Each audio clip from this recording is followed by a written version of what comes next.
आप देख रहे हैं न्यूज इंसाइडर के साथ प्रोग्राम स्पेशल रिपोर्ट, जिसमें दिन भर की अहम खबरें पहुंचाएंगे आप तक। मगरबी बंगाल में लव जिहाद और जबरदस्ती मजहब तब्दीली पर भी सख्त कानून लाने की तैयारी। वजीर आला शुवेंदु अधिकारी ने लोगों से सब्र रखने की बात कहकर किया ऐलान। पाकिस्तान के ज़ेर इंतजाम कश्मीर के वजीर आजम ने पाकिस्तान के वजीर दिफा ख्वाजा आसिफ के बयान पर सख्त रद्द-ए-अमल देते हुए माफी का मुतालबा किया। साथ ही कहा कि जम्मू कश्मीर के लोगों को किसी की तस्दीक की जरूरत नहीं।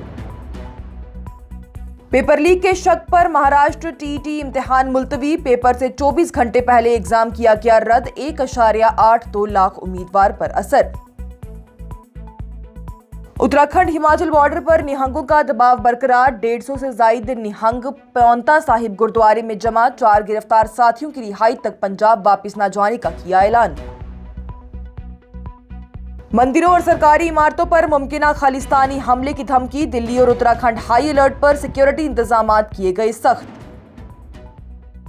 और कांग्रेस रहनुमा राहुल गांधी ने सोनिया गांधी की हिमायत में आकर मोदी हुकूमत पर फॉरेन पॉलिसी को लेकर साधा निशाना। कहा, हिंदुस्तान को गाजा पर खुलकर बोलना चाहिए। इस प्रोग्राम को आप तक पहुंचाने में हमारे साथ ताउन किया है ग्लोबल इनोवेशंस कंसल्टेंसी ने, जो कि तालीम के लिए वादी का भरोसेमंद ब्रांड है। स्टार हॉस्पिटल सनत नगर श्रीनगर ने, जहां दुनिया के बेहतरीन डॉक्टर्स हर मर्ज का शिफा बख्श इलाज करते हैं।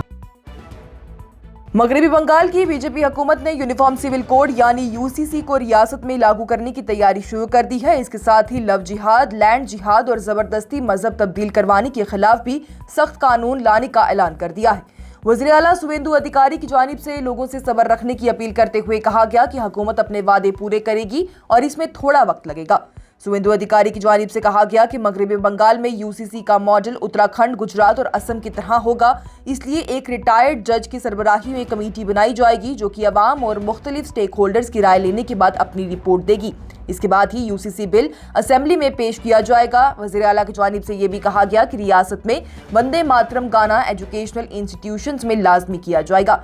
उन्होंने कहा कि फिलहाल लोग खड़े तो हो रहे हैं, लेकिन धीरे धीरे सब लोग गीत भी गाने लगेंगे। उनकी जानिब से यह भी कहा गया कि मगरबी बंगाल में किसी भी किस्म की मुल्क मुखालिफ सरगर्मी बर्दाश्त नहीं की जाएगी। दूसरी तरफ से ही तृणमूल कांग्रेस और कांग्रेस ने इस फैसले की मुखालफत की है। टीएमसी की एमपी महुआ मोइत्रा ने कहा कि यूसीसी का मकसद सिर्फ सियासत और लोगों को तकसीम करने का है और इससे अकलियतों और कबायली तबकों पर असर पड़ सकता है। वहीं कांग्रेस ने भी ये कहा है कि इतने अहम कानून से पहले हर तबके से मशवरा जरूरी है और पार्टी यूसीसी बिल की मुखालफत करेगी। আগামী দিনে আপনাদের সরকার ইউনিফর্ম সিভিল কোড ইউসিসি আনবে। ভরসা রাখবেন, একটু সময় দেবেন।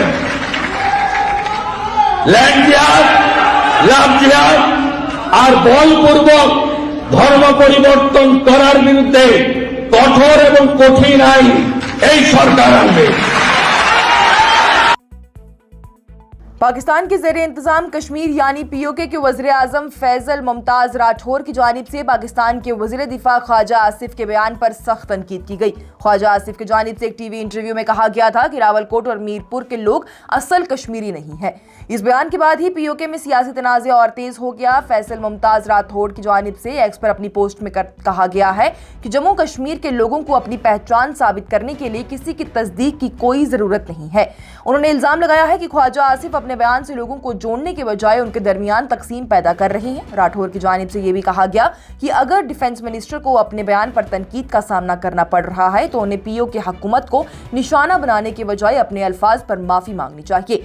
इस मामले पर ही पाकिस्तान पीपल्स पार्टी के चेयरमैन बिलावल भुट्टो जरदरी की जानिब से भी ख्वाजा आसिफ के बयान पर एतराज जताया गया था। उन्होंने वजीर आजम शहबाज शरीफ से कहा था कि अपने वजीरों को कंट्रोल करें और कश्मीर जैसे हसास मामले पर एहतियात से बयान दिया जाए। ख्वाजा आसिफ ने हालांकि अपने बयान से पीछे हटने या फिर माफी मांगने से इनकार कर दिया है। उनका यह भी कहना है कि वो अपने मौकिफ पर कायम है और माफी नहीं मांगेंगे। महाराष्ट्र स्टेट एग्जामिनेशन काउंसिल ने टीचर एलिजिबिलिटी टेस्ट यानी टीईटी 2026 का इम्तिहान पेपर लीक के शक के बाद फिलहाल मुलतवी कर दिया। ये इम्तिहान 28 जून को पूरी रियासत में मुनक्कद होना था, जिसमें तकरीबन 1,82,000 उम्मीदवार शामिल होने वाले थे। काउंसिल के मुताबिक 27 जून की सुबह खुफिया मालूमात मिली कि भिवांडी में कुछ अफराद के पास टीईटी के क्वेश्चन पेपर से जुड़ी जानकारी मौजूद है। इसके बाद ही भिवांडी पुलिस की मदद से फौरन जांच शुरू कर दी गई। तहकीकात के दौरान बरामद किए गए कुछ सवाल टीईटी के असल क्वेश्चन पेपर से मिलते हुए पाए गए हैं। इस मामले के बाद ही भिवांडी पुलिस स्टेशन में क्रिमिनल केस दर्ज कर लिया गया। काउंसिल का यह भी कहना है कि जब तक क्वेश्चन पेपर की ईमानदारी पर कोई शक हो, इम्तिहान करवाना मुनासिब नहीं। इसीलिए 28 जून का टीईटी इम्तिहान अगले नोटिस तक के लिए मुलतवी कर दिया गया है। नई तारीख का ऐलान महाराष्ट्र स्टेट एग्जामिनेशन काउंसिल अपनी ऑफिशियल वेबसाइट पर करेगी।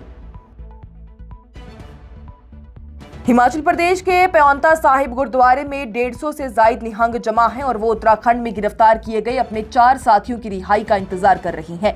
निहंग जत्थे ने ऐलान कर दिया है कि वो जब तक उनके साथी रिहा नहीं हो जाते वो वापस नहीं जाएंगे। इस सिलसिले में निहंग जत्थे की मीटिंग हुई, जहां पर आगे की स्ट्रेटेजी पर भी बातचीत की गई।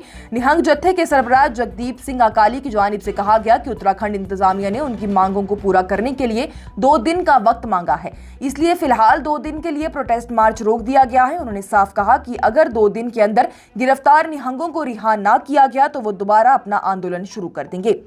वाज़ेह रही, ये पूरा मामला 16 जून को उत्तराखंड के चमोली जिले के करनाप्रयाग बाजार में शुरू हुआ था, जहां निहंगों और मकामी लोगों के दरमियान झगड़ा तशद्दुद में तब्दील हो गया। इसके बाद ही निहंग जत्थे ने हेमकुंड साहिब की तरफ मार्च करने की कोशिश की और देहरादून के करीब पुलिस से झड़प भी हुई। पुलिस ने बैरिकेड्स लगाकर उन्हें रोक लिया। बाद में पुलिस और निहंगों के दरमियान बातचीत के बाद जत्थे को पांवटा साहिब गुरुद्वारे ले जाया गया। इस मामले से जुड़ा एक और वाकया 20 जून को सामने आया, जब कुछ निहंग नागारासू गुरुद्वारे की छत पर चढ़ गए और एक बुजुर्ग शख्स को बंधक बनाकर गिरफ्तार निहंगों की रिहाई का मुतालबा करने लगे। बाद में इंतजामिया, गुरुद्वारे मैनेजमेंट और निहंग नुमाइंदों के दरमियान बातचीत के बाद ही 23 जून को इस तनाज़े का भी खात्मा हुआ। दिल्ली और उत्तराखंड में सिक्योरिटी एजेंसीज को एक बड़ी अलर्ट मिली है, जिसमें कि इंटेलिजेंस सोर्सेज के मुताबिक एक ईमेल के जरिए धमकी दी गई कि खालिस्तानी दहशतगर्द आने वाले दिनों में कुछ अहम मकामात को निशाना बना सकते हैं। इस धमकी में ही दिल्ली और उत्तराखंड के कई मंदिरों का जिक्र किया गया है। इसके अलावा सरकारी दफ्तर, रेलवे स्टेशन और पुलिस की इमारतों को भी मुमकिन निशाना बनाया गया। अलर्ट के बाद दिल्ली पुलिस, उत्तराखंड पुलिस और इंटेलिजेंस एजेंसीज को हाई अलर्ट पर रखा गया। हसास मकामात पर सिक्योरिटी और ज्यादा सख्त कर दी गई और तमाम इंतजामात का जायजा लिया जा रहा है। दिल्ली पुलिस ने धमकी भरे ईमेल्स की जांच भी शुरू कर दी है, ताकि इसकी सच्चाई का पता लगाया जा सके और ईमेल भेजने वाले तक पहुंचा जा सके। ये पहली बार नहीं है जब ऐसी वार्निंग मिली हो। इससे पहले जनवरी में रिपब्लिक डे से कबल भी इंटेलिजेंस एजेंसीज ने खालिस्तानी तंजीमों और बांग्लादेश से चलने वाली दहशतगर्द तंजीमों की तरफ से हमले का अलर्ट जारी किया था। वहीं फरवरी में भी लाल किला और चांदनी चौक के करीब एक मंदिर को मुमकिन निशाना बनाए जाने की खुफिया मालूमात सामने आई थी, जहां पर पाकिस्तान में मौजूद लश्कर ए तैयबा के खतरे का भी जिक्र किया गया। और कांग्रेस के सीनियर रहनुमा राहुल गांधी ने मोदी हुकूमत की फॉरेन पॉलिसी पर एक बार फिर निशाना साधते हुए कहा कि हिंदुस्तान धीरे धीरे इस्राइल के ज्यादा करीब होता जा रहा है, जबकि दुनिया का बड़ा हिस्सा उससे दूर हो गया है। राहुल गांधी ने सोनिया गांधी के एक आर्टिकल का हवाला देते हुए कहा है कि हिंदुस्तान को अपनी आजाद फॉरेन पॉलिसी दोबारा अपनानी चाहिए और गाजा के इंसानी बहरान पर खुलकर अपनी आवाज उठानी चाहिए। राहुल गांधी ने कहा कि हिंदुस्तान की पहचान इंसानियत और इंसाफ के साथ खड़े होने में है और हमें फलस्तीनी अवाम, खासकर बच्चों और बेगुनाह लोगों के लिए आवाज बुलंद करनी चाहिए। उन्होंने ये भी कहा कि वज़ीर आज़म नरेंद्र मोदी का इस्राइल का दौरा तारीख में एक हैरानकुन फैसले के तौर पर याद रखा जाएगा। कांग्रेस सदर मल्लिकार्जुन खड़गे ने भी सोनिया गांधी के आर्टिकल का हवाला देते हुए कहा कि मोदी हुकूमत की फॉरेन पॉलिसी की वजह से हिंदुस्तान अपने पुराने दोस्त मुल्कों जैसे कि फलस्तीन, ईरान और मिडल ईस्ट के कई ममालिक से दूर होता जा रहा है। उन्होंने ये भी कहा कि हिंदुस्तान ग्लोबल पब्लिक ओपिनियन से भी अलग नजर आता है। वहीं सोनिया गांधी ने अपने आर्टिकल में गाजा और वेस्ट बैंक की इंसानी सूरत हाल पर फिक्र का इजहार किया था और मोदी हुकूमत की खामोशी पर सवाल खड़े किए थे। उन्होंने कहा कि हिंदुस्तान की कौमी रियासत और मफादात का तकाजा है कि वो इस इंसानी बहरान पर वाज़े और इंसानी बुनियादों पर मबनी मौक़िफ़ इख्तियार करे। आज की स्पेशल रिपोर्ट में इतना ही। दीजिए इजाजत। लेटेस्ट अपडेट्स के लिए देखते रहिए न्यूज़ इनसाइडर 24/7।